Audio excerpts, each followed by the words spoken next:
Hi, I'm Angel Borrelli, and thank you for tuning into Season 8, Episode 15 of The FIX, a very special podcast for pitchers.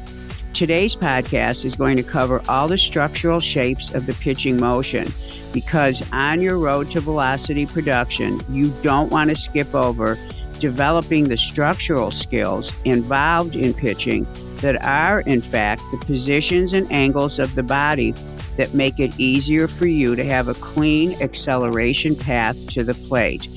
I will be showing many photos, and so please go to Angel Borrelli Pitching so you can follow along on all the instructions. Whenever we're starting to work with improving the mechanics or the pitching motion, you have to always start with the lower body. And the first thing that happens in the pitching motion is what we call in science the active balance position, which is demonstrated here in this first photo. Now, the reason why we call it active is we know that you're not actually going up into this knee lift position and staying there, but that it is actually the pre-movement to the real movement, which is the stride, which gets you to the bottom of the hill. However, if this motion here is incorrect in terms of the way you get your balance on your single leg, which is your rear leg, if you are in any way deficient in the kind of strength it needs to be in this position, then that will automatically create an incorrect stride. And that's why the motion is so interesting, because one skill leads to the next skill. And in fact, one skill sets up the next skill. It's sort of like any game of chess or a game of pool or even running a football down the field. It's a play-by-play sort of sequence. The only difference is your mound isn't moving. You're not playing a competitor who's changing what they're doing, so you have to change your play at the last second. This is something you're going to repeat time and time again, and you're the one in control of the timing. The environment isn't changing, and it's why it's so awesome to work on the specific skills within the motion, because if you can master the skills that are involved in the pitching motion, you can then master the art of the pitching motion that actually tailors itself to you, your body, and also the way that you want to pitch. So that's why I like to teach the scientific, absolute kinesiologically correct shapes, and that way you can then set your own bells and whistles to it. So in this position here, what you notice is the lower leg is hanging below the knee. The thigh is actually not contracting, meaning that the knee joint changes. So that's one thing. The other thing you want to notice is stability on the back leg. You always want to remember that the first thing that happens once you come set is you lift the front leg, and that shifts your weight into the back hip. Now, the good news is that happens for a reason. Your next movement down the hill is going to be the stride, which is created by the muscles on the side of the rear hip. If you don't load the rear hip correctly, you're not going to get the slight little pre-stretch that muscle needs. And that muscle responds really well to about a 15% increase in its length through the stride. Now, as you notice, I keep talking about the muscle at the side of the hip. You haven't heard me say anything about the foot or the knee because the hip is going to create the movement. The hip can only create a solid movement if the foot of the rear leg is connected to the ground. And if you notice, the weight of that ankle is towards the shoelaces because the flat bones in the foot are under the shoelaces. So you're not only loading backwards towards the outfield, you've got to load into the foot where the front toe is stable, the ankle is stable, and you pretty much should look like this. Anytime you see a foot that's sticking out, that means there's activity in the upper thigh, and what you're going to get then is a stride that has some crazy nuances to it.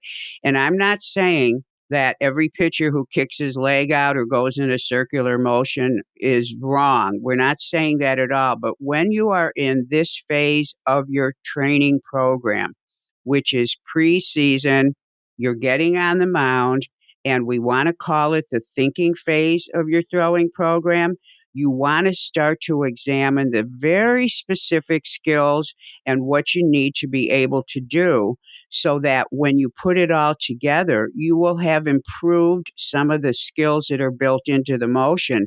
And this is how you can improve the entire system that you use for your pitching motion to develop the velocity that you optimally want to develop.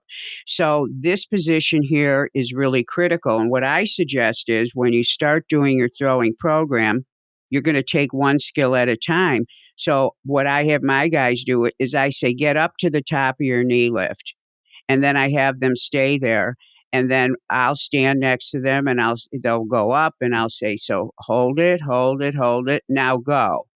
And they start their motion from here. It's a different skill to go from set to the knee lift. So I want this one first. And then, yes, once they have that, and that means they can stay up there for an amount of time. See, the problem is pitchers like to rush and they like to blend the phases of the pitching motion. And in science, there's very specific phases. It's very straight line angles. And what I think is a great idea with each photo I'm going to show you is that you stop at that phase and you feel it so that your motion isn't fluid at first, that these are just drills you do, and then you try to incorporate one skill at a time. So the skill here of getting to this position, I have them start in this position.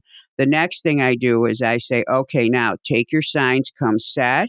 Now get to that position and stay there. Now, if all of a sudden they can't stay there anymore, then that means the way they came set had their foot in such a funny position that it threw them off balance on their back leg. For example, you'll see, especially with kids, their front foot will be turned, it'll be way forward, it might be way behind. And what it does is it causes a swinging during that knee lift, which throws the back leg into a place where it needs to actually keep you on balance in the sense of saving you from a wild moving front leg rather than specifically taking your weight to load that hip. So we start with this position here, find the placement, find the muscles that allow this, and then throw. And you do that at the beginning of your throwing off the mound. And then you practice it coming set and lifting. And on that day, you can call that day the day you're working on the very first, most important position of the motion. Everything starts here. And one thing I can tell you, just as a rule of thumb, as a troubleshooter, and also as a forensic analyst, when people come to me for injuries, I have to go back and figure out, well, why did they get injured? If you have a flaw at the beginning of the motion, you cannot make up for it during the motion. Even though you may have a successful pitch, it's not exactly as perfect as it could be, and or something suffers. Even if it's your velocity might be great, it could be better. The motion of anything we do, it's very hard to self-correct in the middle. And you have to remember this whole motion's going to take, not more than a few seconds. So this is the first place that I like to start. And this is a great thing to do. And what I like is something I just said. Take each bullpen you're doing, because you're doing many of them, and work on one skill at a time. And once you have it, go on and move to the next skill that is involved in the next sequential order of what happens in the pitching motion. Now let's go to the second picture that will be up there any second. Now, some of these are actual motions that I've taken from somebody who was throwing. And in some cases, if I find a better picture where I feel I can talk about it more, because it's got more things about it that are absolutely perfect, I like to use that. So you're going to see a mix of actual, real, like the first picture was actually really happening in the pitching motion. Now, this is a drill that you've seen on many of my podcasts when I've talked about the stride foot contact throwing drill. So this is called the stride foot contact phase. So the first skill you saw was the active balance phase. This is the stride foot contact phase. So he went from the balance position to this. So this is the second place that you want to look at when you're trying to develop your skills. Now, the most important thing about this phase is where the front foot lands and also where the arms are. And we've talked about this in tons of podcasts. Notice, so I'm just going to cue your eyes again, and I'm putting all these photos into one podcast so you can have sort of a directory and also sort of a list of things you want to do during this phase of your training. So the lower leg on the front leg is vertical. He has moved into a vertical position because this here is the end of the stride phase. It's going to begin the rotation. If his knee is behind that foot or too far forward, he's going to have trouble rotating on the hip that's above that left knee. If the foot isn't solid, he's going to have a little bit of trouble. Now, stride foot contact doesn't mean it's the end of the phase is not, the foot may not be flat down like that. We love when pitchers put their foot straight down onto the ground, but many land on their heel, which we don't like. Some land on the ball of the foot. And then as the back hip starts to rotate, that begins the rotation phase. This here is a position that as soon as the foot lands, that's the end of this phase. This is ideal, but it is not always found. But what has to be part of this phase, if you notice, he has very little rotation in his rear hip. In other words, if he had jeans on, that right jean pocket would not be turning towards the hitter. This way, in the rotation phase, which develops the velocity, he's going to have that hip be able to turn all the way square to the plate and be absolutely perfect for developing the velocity. In the arms, you're seeing that perfect 90-degree angle under the shoulder. You're seeing a perfect 90-degree angle at the elbow, and you're seeing the perfect amount of internal rotation of the shoulder. Now, the reason why I select this photo is, yes, there's degrees of freedom. You have to go a little bit longer arm, but not too long, a little bit more flex, but not too flexed in the elbow. But what you want to do is understand that for optimal movement of the shoulder, which is what's going to happen in the next phase, you've got the ball of the upper arm bone sitting in the socket, and it's like the golf ball on the tee. It's right in the center, and you can move it around on it, and it moves easily. If anything's off center, you start getting fraying of tissue. You get different things happening. If that elbow is too flexed, you're going to get a tightness in the shoulder that's not going to allow for the external rotation. So this position here is sort of an ideal position from which the next phase, the next rotation phase, where the pitcher ends up facing the hitter to begin the acceleration, can happen absolutely optimally. So again, these are the angles and the shapes that the closer you can get to them, the more efficient your motion will be. And then you, with the gift that you have, can actually develop it in the easiest way possible. Now, in the next photo, what you're actually seeing is an actual pitcher that's pitching. And here is where the stride phase takes you. So let's go back in your head. You got that knee lift phase. That takes you to the last photo. The last photo takes you to this position. And yes, there's skills in between getting from one place to the other that are required. But if you don't know where you're headed, you're never going to get there in the right way anyway. So it's sort of like it gives your brain an address. So if you can start to see the motion in these very distinctive, specific shapes, then you'll be able to understand where maybe you're leaking out some velocity, leaving some, not bringing it to the mound, and you can start to develop that clean kind of delivery that will not only enhance all the things you're thinking about right now, which are your location issues, your velocity, but the main thing is it keeps you injury free. Because remember, if you're injured, your pitching motion doesn't matter very much at that point because you're not pitching. So anyway, this is the next position that a pitcher needs to be good at. Now, what he's doing, what you can see is, as he's towards the plate, if you look at the space between his two legs, you're going to see that it looks like he just stepped forward into a lunge.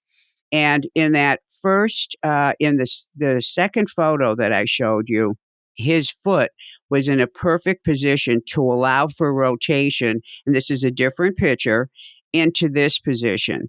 So we know that I've talked about this many times. I will never stop talking about it. If that left foot is way over on the right, his hips aren't going to get square the way you see them square. And that also means that if his hips can't get square, he's going to lose some of what is required up and through the shoulder, upper back muscles. So when you have a delivery like this means he can go forward. And right now, his body isn't going to be struggling for balance, because right now he should be thinking about going forward. He's going to tilt forward, and then he's also going to bring his shoulder forward into the delivery, and that's an internal rotation process of the shoulder joint. But this is where you have to get, and in my opinion, you learn to throw with both feet on the ground. If you are crossed over, and even though we know tons of pitchers that cross over, and yes, coaches, I know you guys love it because the ball's so deceptive, but my job is to teach the clean, injury-free kind of way of the pitching motion being developed. Each pitcher then, once he wants to master that and go into something creative, but I would never or could never teach a method that is just designed to produce some effect of the pitching motion. My job is to teach a clean pitching motion. Then I let you guys take and do whatever you need to do to enhance that part of pitching.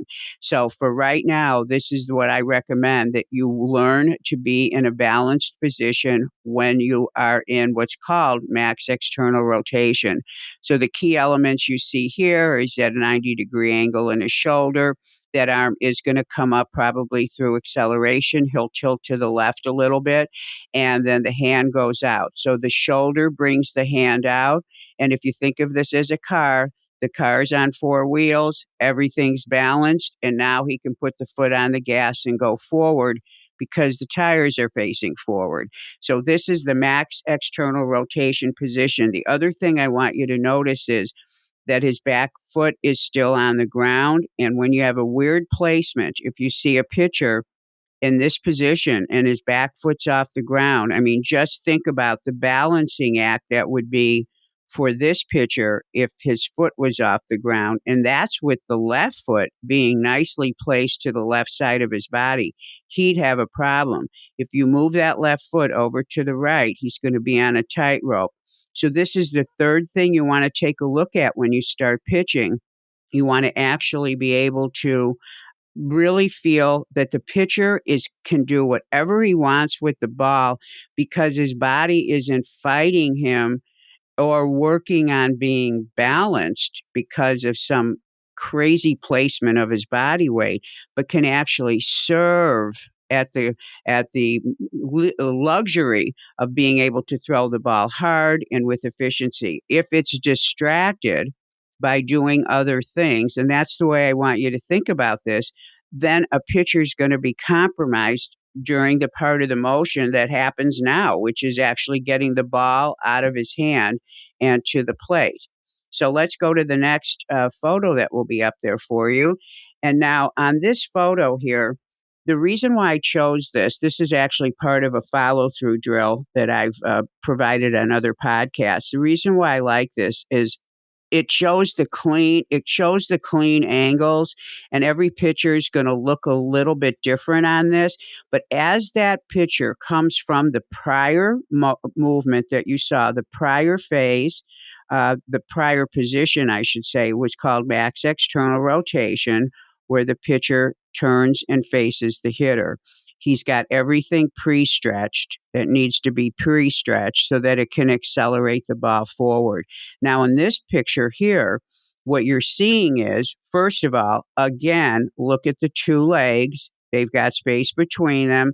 This guy looks like he just did a lunge in the gym, just moving straight forward. Same hip movement as if he were walking. And, when we walk, we're balanced. And so if you notice, this is sort of like the same leg placement. So he's balanced with his legs. Notice the vertical nature of the front leg, which you also saw in the second photo of the stride foot contact position. Now, so what does that mean? That means once he placed his legs down, they stayed. He committed to the front leg, and as he turned, he did not pull the knee backward.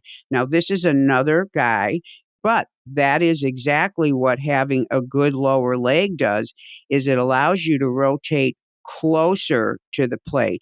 Many pitchers during rotation not only lose their arm, but they lose the pre-stretch in the shoulder, but they also lose their leg. So you'll look at pitchers from the side, and right here, the ball is just about to be gone.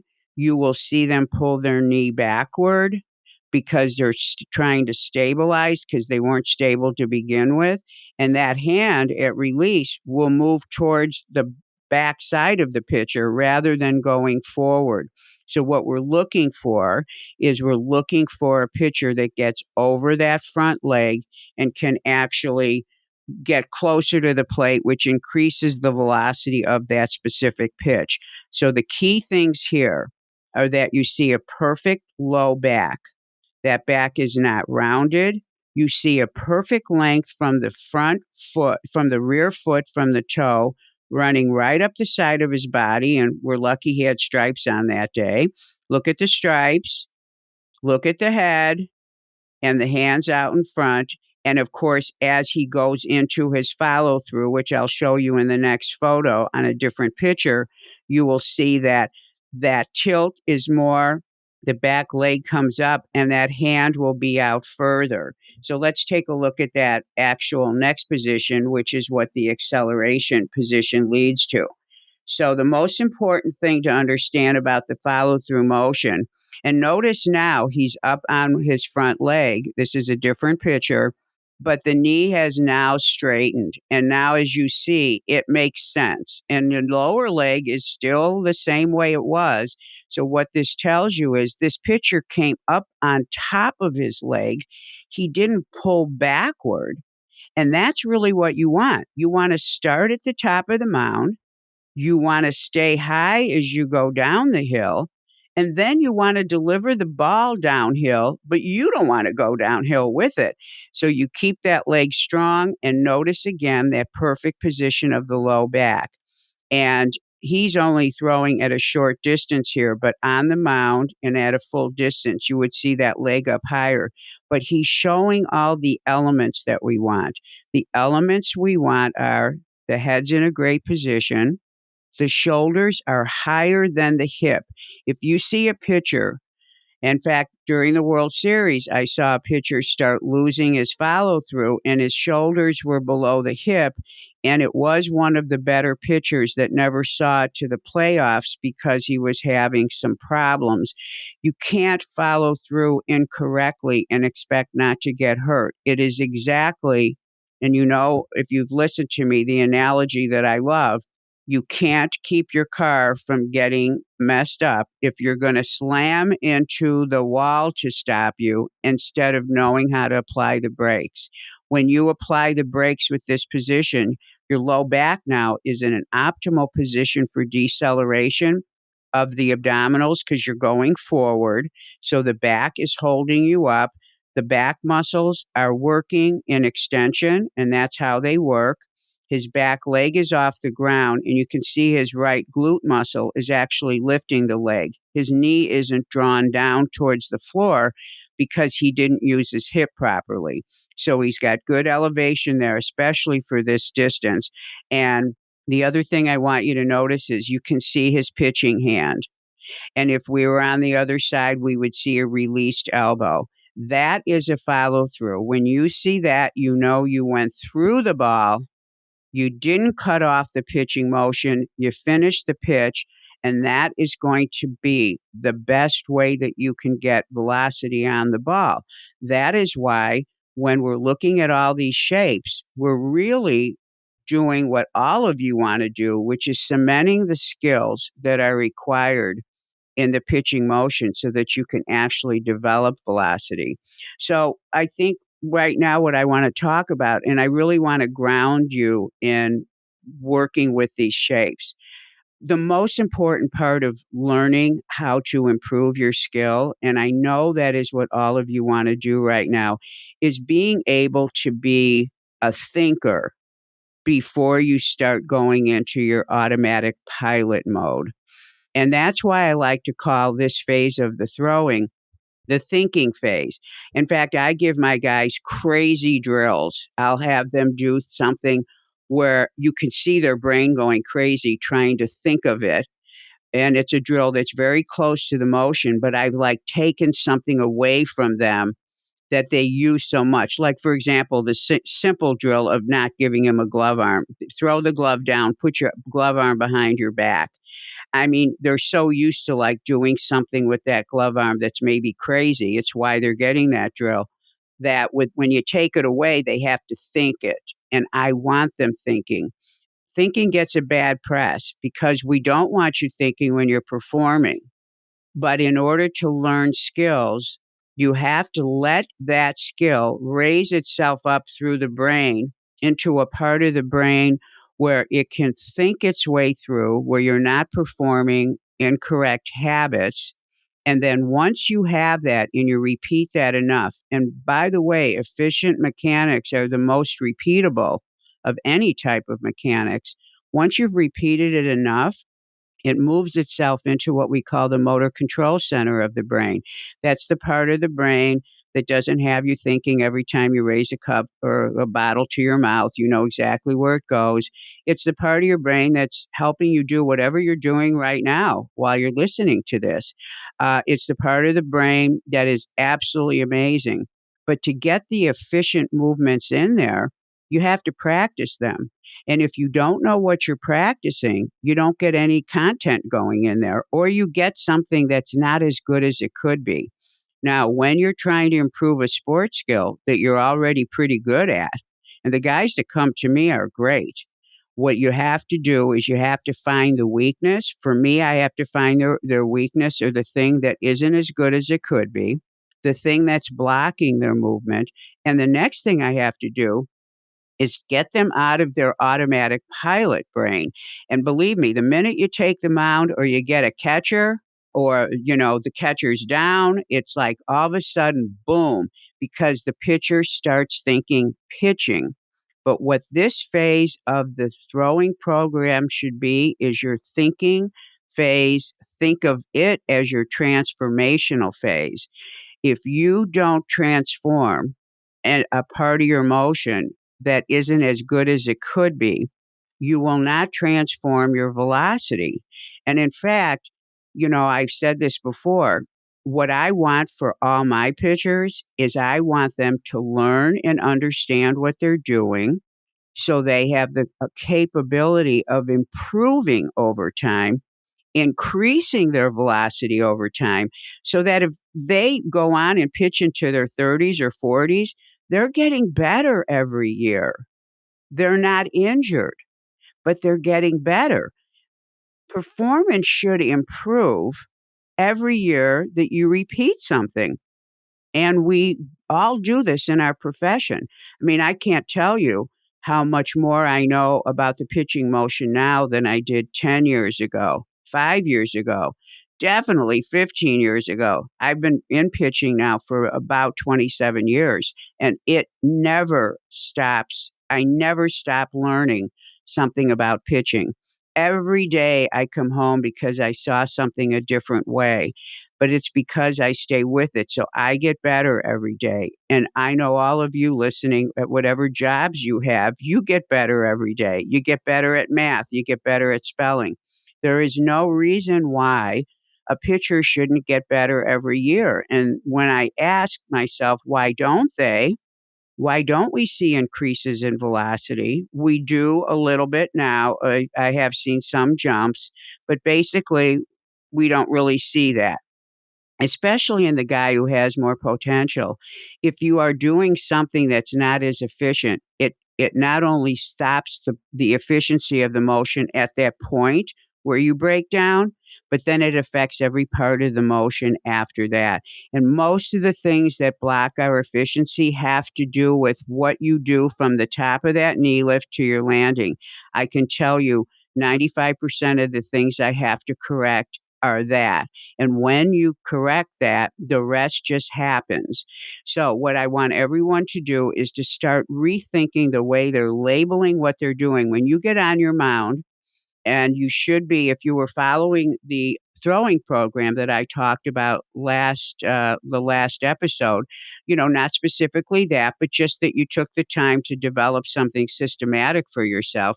You're going to be taking the mound any day now. My guys, depending on their level, are all, I've got their exact date set, and they're getting on the mound, and I'm already intermixing some downhill playing catch, so I can start working on things that change when you're downhill. And remember, when you go downhill from throwing flat ground, your stride length changes, everything changes. So it's a great time to work like this. It makes, even though you're seeing a lot of the drills flat ground that I'm showing, and that's really for purposes of me getting static shots of people, because a lot of times I'll say, hey, I want to film this, but downhill is the time to work on this. So my guys, most of these guys that you saw have been with me for a long time.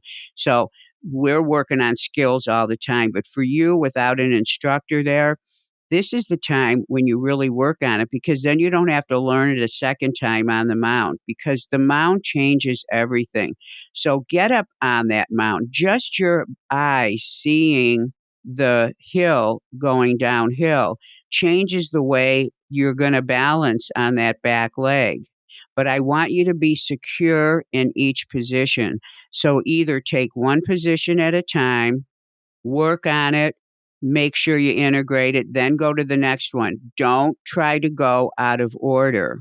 And if you can't stop at each position, so when I'm training someone, I say, okay, position 1, they hold it. I go position 2, they hold it. Position 3, they hold it. Position 4, they hold it. Go into your follow through, and they hold it.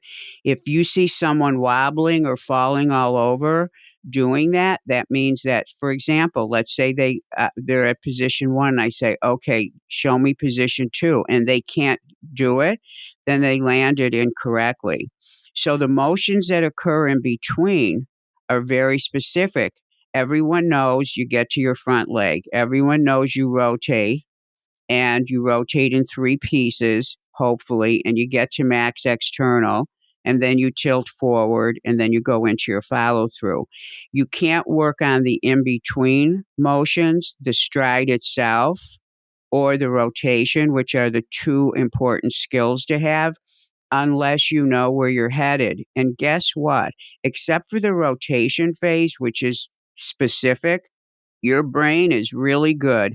If you know where you want to put your foot, and you're up on your knee, and the back leg's the only leg on the ground, the hip muscle, if you use it, directs you to the front leg. And by the way, you can go through all my podcasts, because I talk about a lot of these things individually that had other intents for the podcast, but you'll be able to easily see this in motion in a lot of other ways. But this is the way I want you to start practicing the pitching motion during this phase. I want you to be sure that you're clean at these different shapes. And if you are, that's going to start to make it easier for you once you really get into the pitching part, which, once you're up to 45, 50, 55 pitches, you're going to want to be really thinking about, hey, is this motion really helping me increase my velocity? The ball should feel better coming out of your hand every time if you position your body correctly, because it's all about the positions that the bodies are actually in. So with that being said, I want to just mention a few products that I have, that actually, one that I'm thinking of. The first book I ever wrote was my rotation book. And it is a book that talks only about the rotation, how the pitcher rotates. It has drills in there. It actually has a drill that you can do on your back that teaches the different shapes of the different movements involved in the rotation, because the rotation is sequential. It happens in 3 different levels, and it has to happen not only in 3 different levels, but they have to be separated from each other. They have to be in order. And there's been tons of research done about when you have faulty rotation, you end up with problems in the shoulders. And this is why, by the way, I'm a fanatic about the stride positioning, because if the foot isn't in the right place, you're not going to be able to rotate efficiently, and it ends up causing the arm to end up in different angles that we don't want. So this is a very important, it's a digital book, and I want everyone to consider getting it if you don't understand the rotation. And the second book, I've had a lot of people write into me in the last few weeks. It's why I'm mentioning this. They're wondering about training in season for their arms. And, I'm a huge advocate of arm training all year long. It only makes sense because you get injured. I have a wonderful book that is on strength training for the pitcher's arm. Of course, you can find my books on my website, which is angelborrellipitching.com. And it gives you not only all the exercises, it actually explains the way the arm works during the pitching motion, which is really, I think, a great asset. The other thing it does is it gives suggestions about in-season, pre-season, off-season, so you would have just what you need right now to transition. And the other thing about it that I love is I talk about each muscle separately and the way those muscles work in the pitching motion and specific to different pitches. But it also gives you some sense so that when you read it and you read what each muscle does, and as you're training it, you actually can kind of get more knowledge about the arm and the wrist. And so this goes from the bicep, tricep, forearms. So it's elbow joint and forearm joint and wrist joint and fingers. So it's a great little book. And again, it's a digital download. So I want you to consider that. And if you have any pitchers in your life, it might be a great Christmas gift. So anyway, thank you so much for listening. And remember, I'm at Angel Borrelli Pitching on YouTube, Angel Borrelli Pitching on my website. You can also find me on Instagram and Twitter. And I thank you for listening, and I'll talk to you soon. Bye-bye.